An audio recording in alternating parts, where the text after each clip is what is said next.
Assalamualaikum warahmatullahi wabarakatuh. Salam sejahtera bagi kita semua. Perkenalkan, saya Mia Dwi Agustiani, dosen program studi kebidanan, program sarjana dan pendidikan profesi bidan, program profesi Setikes Guna Bangsa Yogyakarta.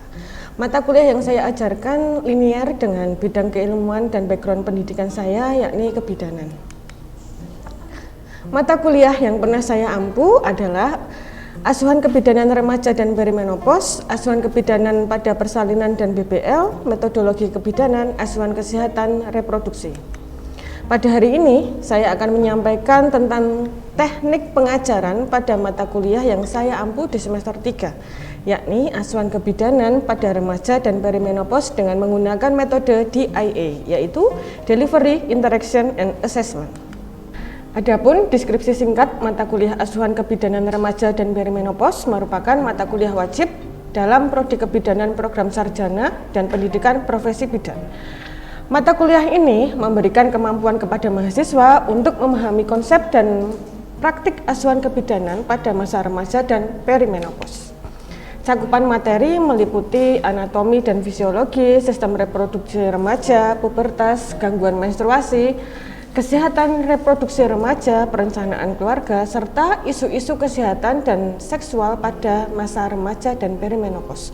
Mahasiswa dibekali dengan kemampuan teori dan keterampilan praktik, termasuk anamnesis, pemeriksaan fisik, komunikasi, edukasi kesehatan, KIE, dan deteksi dini kanker pada perempuan.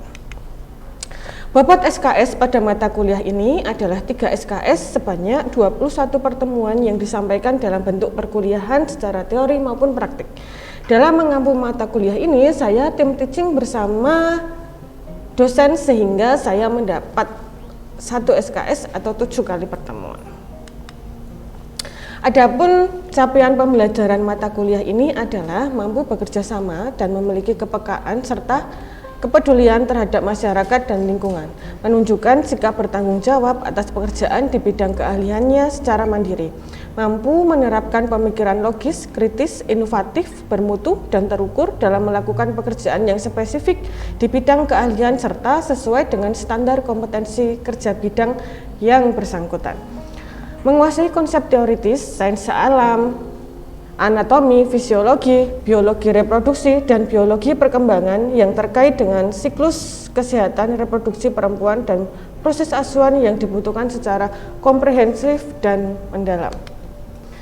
Menguasai pengetahuan faktual tentang kebijakan dan isu terkini terkait status kesehatan reproduksi perempuan, menguasai teknik dan prosedural asuhan kebidanan pada masa remaja dan kesehatan reproduksi, mampu mengaplikasikan keilmuan kebidanan dalam menganalisis masalah dan memberikan petunjuk dalam memilih alternatif pemecahan masalah pada lingkup praktik kebidanan kesehatan reproduksi, khususnya pada remaja, perempuan usia subur, dan perimenopause, mampu mengembangkan KIE dan promosi kesehatan yang berhubungan dengan kesehatan perempuan pada tahap perkembangan siklus reproduksi dengan menggunakan riset dan teknologi informasi. Setelah saya menjelaskan gambaran umum mata kuliah asuhan kebidanan pada remaja dan perimenopause, selanjutnya saya akan menjelaskan tentang teknik pembelajaran yang digunakan untuk proses perkuliahan. Saya menggunakan teknik pembelajaran DIA. Pertama, delivery. Bagaimana materi bisa tersampaikan kepada mahasiswa dengan baik? Saya menggunakan beberapa referensi textbook, diantaranya Human Reproductive and Prenatal Genetics, Oxford Handbook of Reproductive Medicine and Family Planning, Oxford Handbook of Midwifery, serta jurnal-jurnal penelitian yang terkait dengan asuhan kebidanan pada remaja dan perimenopause. Saya telah menyusun modul pembelajaran dan modul praktikum sebagai panduan untuk melaksanakan perkuliahan asuhan kebidanan pada remaja dan perimenopause, serta menggunakan strategi case method, yaitu dengan memberikan contoh-contoh kasus terkait dengan asuhan kebidanan pada remaja dan menopause, seperti masalah menstruasi dan kenakalan pada remaja untuk didiskusikan serta dipresentasikan oleh mahasiswa.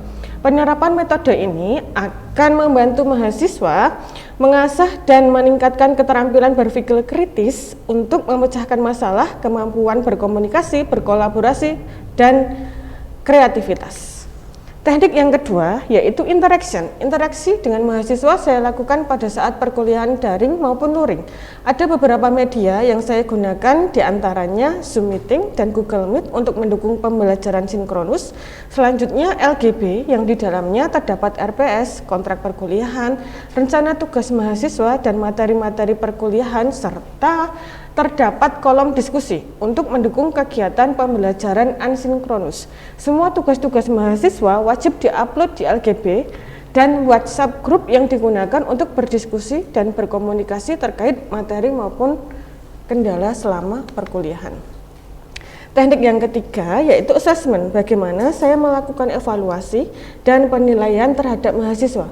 Penilaian terhadap hasil belajar mahasiswa didasarkan pada tugas individu atau kelompok, ujian tengah semester, ujian akhir semester, praktikum, dan keaktifan mahasiswa.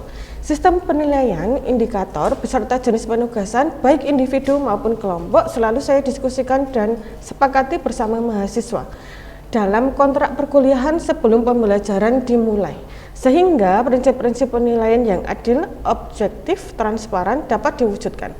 Bobot penilaian meliputi tugas 20%, keaktifan 10%, praktikum 20%, UTS 25%, dan UAS 25%. Selanjutnya, cuplikan pengajaran mata kuliah Asuhan Kebidanan Remaja dan Perimenopause yang dilakukan secara luring. Bismillahirrahmanirrahim. Assalamualaikum warahmatullahi wabarakatuh. Waalaikumsalam warahmatullahi wabarakatuh. Selamat siang, bertemu lagi dengan saya di mata kuliah Asuhan Kebidanan pada Remaja dan Perimenopause. Sebelum kita mulai perkuliahan pada siang hari ini, silahkan duduk sempurna, kita berdoa. Untuk berdoa saya minta Mbak Mutiara untuk memimpin berdoa pada siang hari ini. Monggo, silahkan. Teman-teman, sebelum kita memulai perkuliahan pada hari ini, mari kita berdoa menurut kepercayaan kita masing-masing. Berdoa dimulai.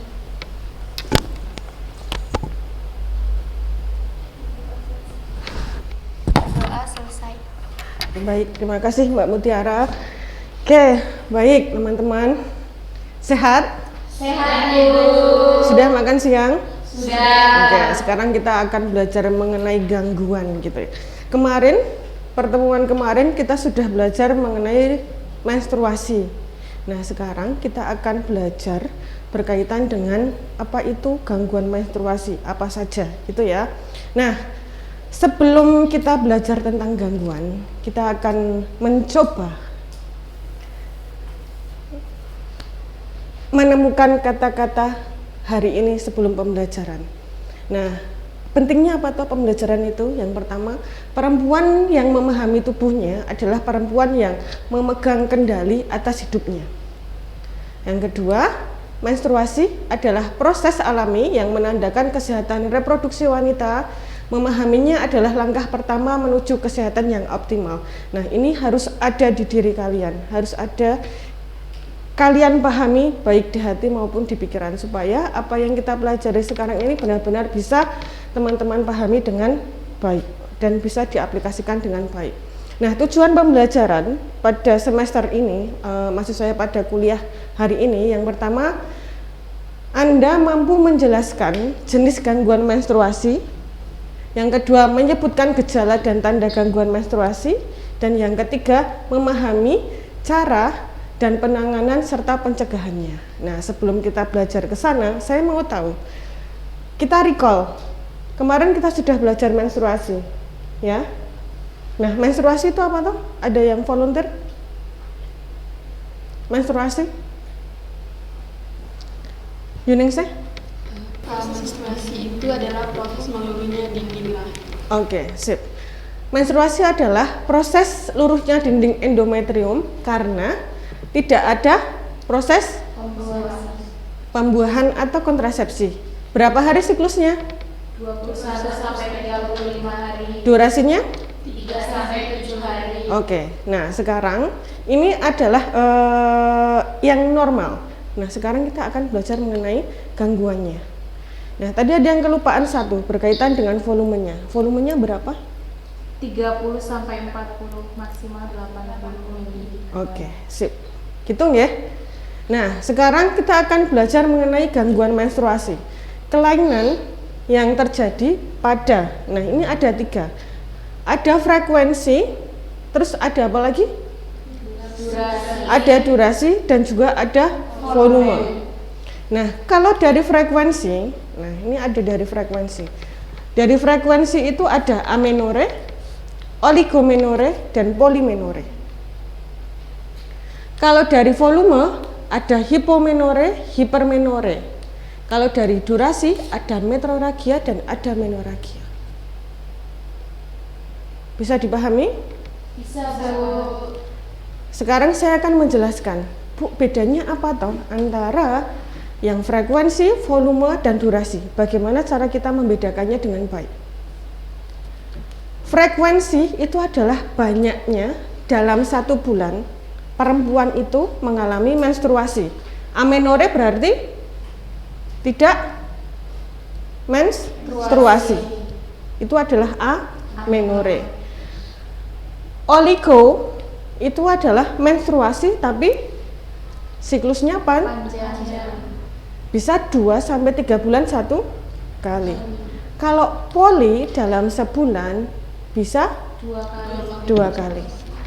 Oke. Nah, ini berkaitan dengan frekuensinya. Amenore itu tidak menstruasi, oligo itu lebih apa? Lebih dari siklus yang ditentukan. Ya, atau siklusnya panjang. Kalau polimenore lebih banyak siklusnya atau lebih pendek, gitu ya. Oke, baik. Untuk volume ada hipomenore, ada hipermenore. Hipomenore apa? Volume darahnya sedikit. Kalau hipermenore, volume darahnya Banyak. ditandai dengan apa? Penggantian pembalut, Bu. Ya, Setiap jamnya. sip. Pergantian pembalut dalam 1 hari bisa lebih dari 2-3 kali. Itu namanya hipermenore. Nah, kalau durasi itu namanya menstruasi. Jadi biasanya normalnya tadi berapa menstruasi? 5-7 Hari. Nah, ini bisa lebih. Kalau metroragia itu adalah kelebihan durasi. Jadi dalam satu bulan gitu ya, itu bisa menstruasi lebih dari 1 kali atau menstruasi di luar siklus. Nah, kalau yang menometroragia itu adalah apa? Apa ya? Menstruasi lebih dari sekali, siklusnya panjang. Jadi nanti mesnya lebih dari 7 hari. Namanya menometroragia. Baik, Ibu ulangi sekali lagi. Frekuensi kalau amenore berarti tidak menstruasi. Oligomenore siklusnya panjang. Polimenore siklusnya pendek. Kalau dari volume, hipomenore darahnya. Kalau hipermenore Darahnya banyak. baik. Kalau metroragia perdarahan di luar siklus. Kalau menometroragia ya pendarahan di luar siklus yang lebih panjang. Oke, selanjutnya penyebab umumnya. Nah, penyebab umumnya itu ada banyak. Salah 5-nya, nah ini salah 5-nya ada apa? Stres berlebihan. Jadi remaja tidak boleh stres berlebihan. Baik remaja maupun perempuan usia subur.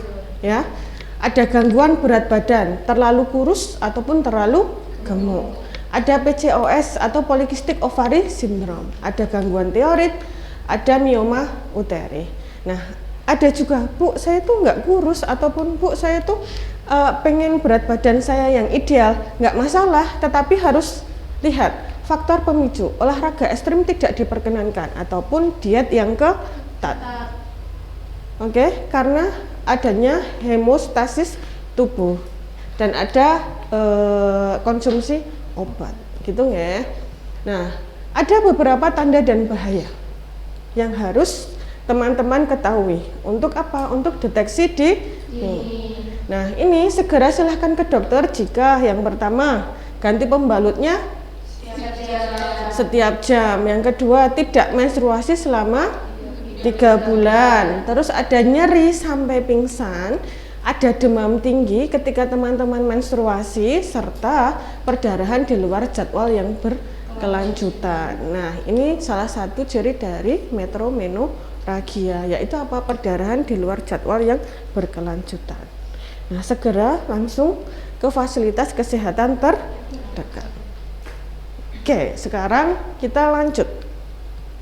Sampai sini ada yang ditanyakan? Nggak ada? Kita langsung uji coba dengan kasus gitu ya. Sekarang coba dipahami 1 menit berkaitan dengan kasus ini. Kira-kira apa diagnosa pada kasus ini? Oke? Coba resen, siapa yang bilang? Saya Bu, polimenor atau menorragia. Oke, sip. Ini namanya hipermenore. Dilihat dari apa? Menstruasi selama 5 hari dan berganti pembalut setiap 2 jam. Ini berisiko tinggi terjadi apa? Anemia. Oke, sip. Sekarang selanjutnya hipermenore atau menorragia ya. Kasus 2. Kasus 2 coba dicermati. Kira-kira apa? Saya Ibu, yaitu oligomenore. Terlihat dari mana? Dari tidak teratur, pengaruh haidnya tidak teratur sebelum 30 hari. Oke, sip. Jadi di sini ada data khusus atau fokus data bahwasanya perempuan ini tidak teratur setiap 2-3 bulan sekali. Kita lihat oligomenore. Sip. Oke. Nah, ini ada pencegahan dininya. Gimana caranya? Ada catat siklus menstruasi. Ini bisa menggunakan app, aplikasi ataupun kalender. Yang kedua, selanjutnya ada gaya hidup sehat, olahraga, nutrisi yang seimbang. Terus kelola stres, tidur cukup, kadang relaksasi, kalau lagi tertekan ya hirup nafas panjang kan gitu ya. Terus selanjutnya ada konsumsi zat besi ketika menstruasi. 3 poin penting yang harus diingat. Saya mau Mbak Cindy, coba yuk menyampaikan 3 poin sebagai kesimpulan kita. Baik, terima kasih Bu. Dari pembelajaran hari ini dapat disimpulkan bahwa siklus normal itu terjadi pada 21 sampai 30 hari dengan durasi 3 sampai 7 hari. Ada juga bahaya dalam menstruasi itu ada pendarahan yang berlebihan dan juga nyeri berat serta stres Bu. Perlu ditindaklanjuti jika ada bahaya tersebut dengan mencatat siklus hidup, dan hidup juga perlu sehat serta konsultasi ke dokter Bu. Oke, sip. Nah, ini adalah 3 poin penting yang kita dapatkan dalam pembelajaran hari ini. Oke, selanjutnya saya membutuhkan refleksi untuk perkuliahan hari ini.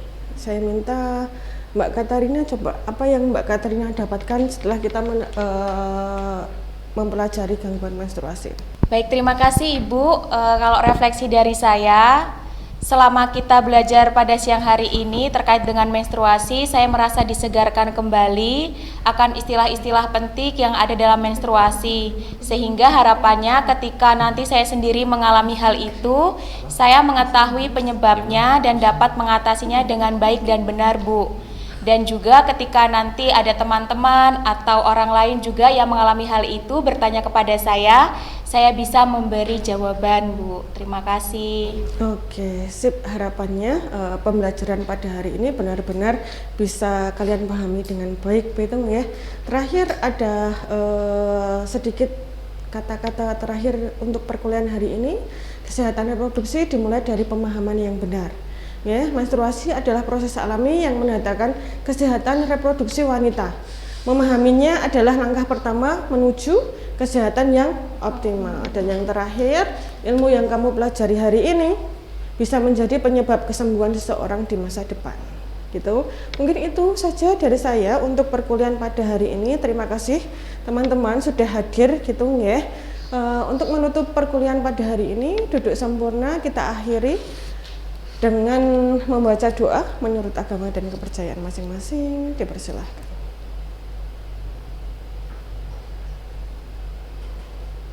Alhamdulillah, berdoa cukup. Terima kasih teman-teman. Sampai jumpa di pertemuan selanjutnya. Pertemuan selanjutnya kita akan praktek berkaitan menentukan masa subur. Oke? Baik. Terima kasih. Assalamualaikum. Waalaikumsalam warahmatullahi wabarakatuh. Terima kasih Ibu. Demikian cuplikan pengajaran mata kuliah asuhan kebidanan remaja dan perimenopause. Terima kasih. Wassalamualaikum warahmatullahi wabarakatuh.